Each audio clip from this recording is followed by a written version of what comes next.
ভালো থাকতে চাইলে, ভালো খেতে চাইলে নিজেকে একটু পরিশ্রম করতে হয়। আসসালামু আলাইকুম ভিউয়ার্স, আপনারা সবাই কেমন আছেন? আলহামদুলিল্লাহ আমি অনেকটাই ভালো আছি। তো আজকে আমি একটা কাজ করব, যার কারণে আপনাদের সঙ্গে সেটা শেয়ার করার জন্যই আমার এখানে আসা। তো আমি যেই কাজটা করব সেটা আসলে এখন করার ইচ্ছা আমার ছিল না যদিও বা, তো সেটা করতেই হবে, এখনই এরকম একটা ব্যাপার হয়ে গিয়েছে। আসলে আমি অনেক দিন ধরে একটা কাজ করছি যে আমার বাসায় দুধ আছে, প্রত্যেক দিন গাভীর কাছ থেকে যখন দুধটা নিয়ে আসা হয় তখন ওই দুধটার উপরে একটা ফেনা তৈরি হয়। ওই ফেনাটা আমি উঠিয়ে রাখি। আসলে আমি দুধ বলক দেওয়ার পর যেটা হচ্ছে সর হয় সেটা না, সেটা নিলে তো দুধের ভিটামিনটা চলে যায়। তো আমি সেইটা করি না, আমি দুধটা দোহানোর পর যেটা হয় সেটাই আমি উঠিয়ে রাখতাম। তো এই যে উঠিয়ে রাখাকালীন এই যে কিউট একটা ছোট্ট পাতিলে রেখেছি, এটা আমার গিফটের। তো আমি এটাতে ভালোবেসে রেখেছিলাম যে অনেকগুলো জমা করে একসঙ্গে অনেকগুলো করব। তো সেইটা হলো না, আর ব্যর্থ হলাম আমি। হঠাৎ একদিন দেখতেছি যে পাতিলটা একেবারে ছিদ্র হয়ে অনেকগুলো তেলের মতন হয়ে পড়ে গেছে। তারপর লক্ষ্য করছি যে আমার অনেকটাই লস হয়ে গেল। আহা, কতটা আমি কষ্ট পেয়েছি আমি নিজেও বলতে পারবো না। যাই হোক, ভাষায় প্রকাশ করতে পারছি না। তো এরপর আমি হাফ প্লেটে তড়িঘড়ি করে রেখেছি। এই যে দেখেন, হাফ প্লেটে একেবারে তেলটা দেখাই যাচ্ছে।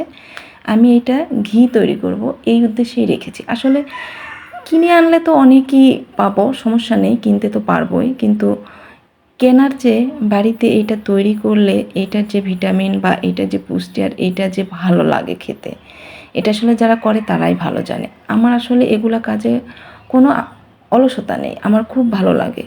আর এই যে আমার মেয়ে আমাকে হেল্প করছে হাতে হাতে। আসলে আমার পরিবারে আমার ছেলে মেয়ে আমার জামাই আমাকে খুব কেয়ার করে, আমরা সবাই সবার খুব কেয়ারিং আর কি।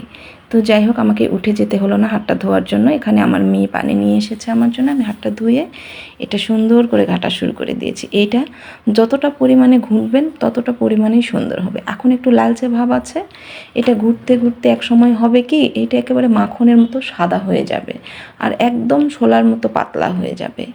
আসলে আমি এই কাজগুলো কখনোই করি নাই আগে, কখনো আমি দেখি নাই। তো বিয়ের পর থেকে এসে শ্বশুরবাড়িতে এগুলো সব শিখে গিয়েছি, আর আমার এগুলো করতে মজাই লাগে আর ভালোও লাগে। পিওর খাঁটি খাবার খাবো। তো এই যে আমার ঘোটা হয়ে গেছে প্রায়। তো এখন আমার জামাই একটু আমাকে পানি নিয়ে এসে দিল। এটা সুন্দর করে ধুয়ে নিতে হয়, ধুয়ে নিয়ে এটাকে আর কি জাল করতে হবে। তো আমি এই যে দেখেন পানির মধ্যে দিচ্ছি। তো পানির মধ্যে দিলে এইটা ডোবেও না। এই কাজগুলো করতে এসে অনেক সময় মজাও লাগে, মনে হয় যে খেলাধুলা করছি, এরকম একটা ব্যাপার মনে হয়। তো এই যে আমি সুন্দর করে নাড়ছি, আমার ভালোও লাগছে। এভাবেই আর কি ধুতে হবে, যতক্ষণ সাদা সাদা দুধ জাতীয় বের হবে আর কি। পানিটা যতক্ষণ সাদা হতে থাকবে ততক্ষণ ধুতে হবে, ততবার পানি পাল্টিয়ে পাল্টিয়ে ধুতে হবে। তো ফ্রেশ যখন পানি বের হবে তখন মনে করবেন যে ধোয়া কমপ্লিট হয়েছে। এই যে আমার ধোয়া কমপ্লিট, আমি সাকসেস হয়েছি ধুতে। বাস, এখন আমি এটা রান্না করতে শুরু করব। রান্না করতে ভেবেছেন সময় লাগবে, ঝামেলা হবে? একেবারেই না, কোনো ঝামেলা নাই, কোনো সময় লাগবে না। সামান্য কিছুক্ষণের মধ্যেই রান্না কমপ্লিট হয়ে যাবে। এটা হচ্ছে ঘোটাটাই বড় কাজ আর কি, তারপর আর কোনো কিছু করতে হয় না। এই যে আমি চুলায় তাপ যখন দিয়েছি না, তখন একেবারে ফেনার মতন হয়ে উঠছে। আসলে দেখতেই ভালো লাগে, বললাম না যে মনে হয় কোনো কোনো কাজের মধ্যে যে খেলাধুলা করছি এরকম একটা মনের মধ্যে হয়, ঠিক সেই রকম মনে হচ্ছে যে এখানে আমি মজা নিচ্ছি।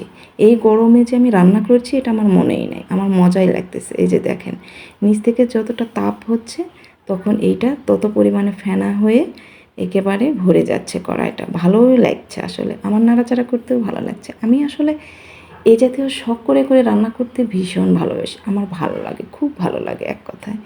তো আর নিজে হাতে তৈরি করে খাবার খেতে আমার খুবই ভালো লাগে। আমি আসলে দুধের জিনিস কারো হাতে জাল করা খেতে পারি না নিজে না করলে, এই জন্য আমি নিজে নিজেই যা কিছু করে খাই, নিজেই করে খাই। তো এই যে দেখেন কত সুন্দর লাগছে, ফেনা হয়েছে, বলক উঠতেছে। এই যে বলক চলে এসেছে। এই বলকটা চলে আসার পর কিছুক্ষণ পর তেল দিয়ে দিবে, এইটাই আসলে ঘি হয়ে যাবে এভাবে। এখানে কোনো মশলা বা কোনো কিছুই দিতে হয় না এক কথায়। এইটা যে একেবারেই খাঁটি আর এক কথায়। আসলে যারা করেছেন তারা জানবেন।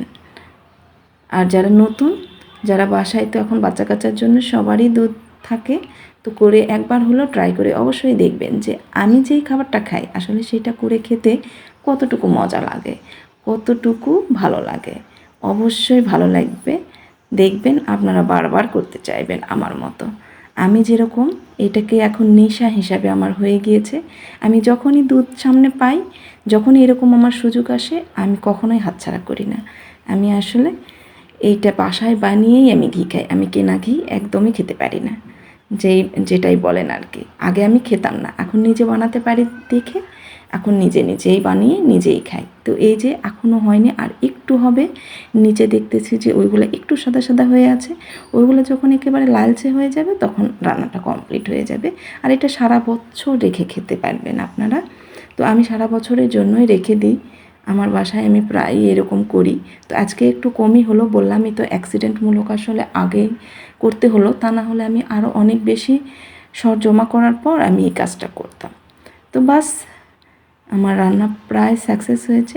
আরেকটি মজার বিষয় হচ্ছে, এই রান্নাটা করতে গেলে সবাই জানতে পারে, মানে এত পরিমাণে গন্ধ বের হয়, সুগন্ধ আর কি, ঘিয়ের যে একটা গন্ধ, সেইটা আর বাসায় রেখে দেওয়া যায় না। তো প্রতিবেশীরা সবাই জেনে যায় যে কোথাও না কোথাও কেউ না কেউ ঘি করছে। তো এটার এত পরিমাণে সুগন্ধ যে লোভ সামলাতে পারছি না, যে কখন খাবো এরকম একটা। এই যে আমার রান্না একদম কমপ্লিট হয়ে গিয়েছে। নিচে এই যে সরের যে ইয়েগুলো আছে, এইগুলো দিয়ে গরম ভাত দিয়ে লবণ দিয়ে মেখে খেতে যতটা টেস্ট লাগে, আর উপর থেকে আমি ঘিগুলো ছেঁকে নিব, তারপরে এইগুলো আমরা গরম ভাত দিয়ে খাবো। বাই, সবাই ভালো থাকবেন।